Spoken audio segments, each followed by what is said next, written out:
Hey, I hope you're having an awesome day.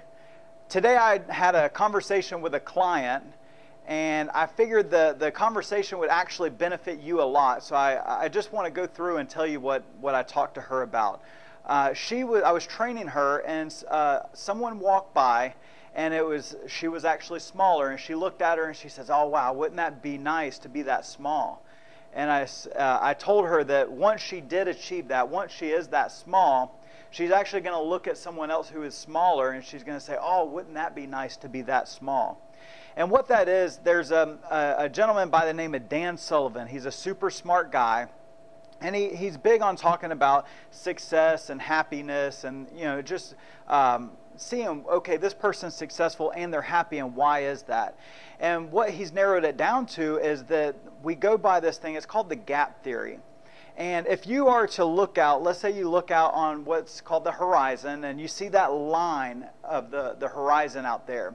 The closer you get to the horizon, the further the horizon moves. It moves away from you. So every time you take steps towards it, it actually moves. And that's the same thing that we do with ourselves. We have where we are and where we want to be. And where we want to be is called the ideal.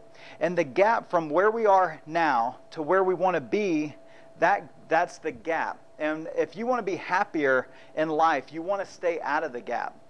Because what happens is you want this goal, and as you start moving closer to that goal, the goal gets bigger. You want more, you want better, you want to lose more weight, you want to become more fit. And so you keep moving that ideal. Well, if you measure and you say, "Wow, I'm just not quite there yet," then you're going to be unhappy, unmotivated, and you won't stay on track. But the people who actually look back and they look behind them and they say, "Well, I'm right here, and this is where I want to be, but this is where I've come from."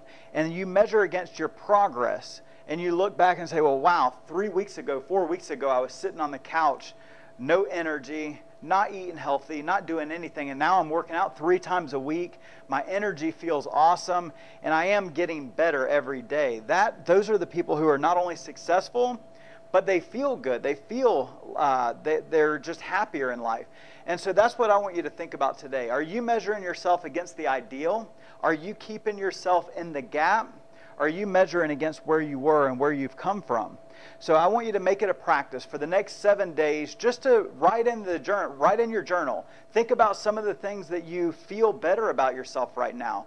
Think about, how you feel when you work out, or how you feel when you're eating certain things, and, are you able to open a jar without using any help? Those little things that you tend to forget. I had a client that actually came to me and he said, "Brandon, I'm now able to open a pickle jar.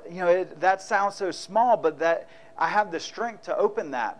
And the funny thing is you have some people who they open the pickle jar and they're like, "Oh, I opened the pickle jar, but I still can't do that." And again, that's measuring forward to the ideal, and we don't want to do that. We want to measure where we come from. So I hope that serves you today. I'd like to hear how it helped you. Just hit reply to one of my emails and just let me know.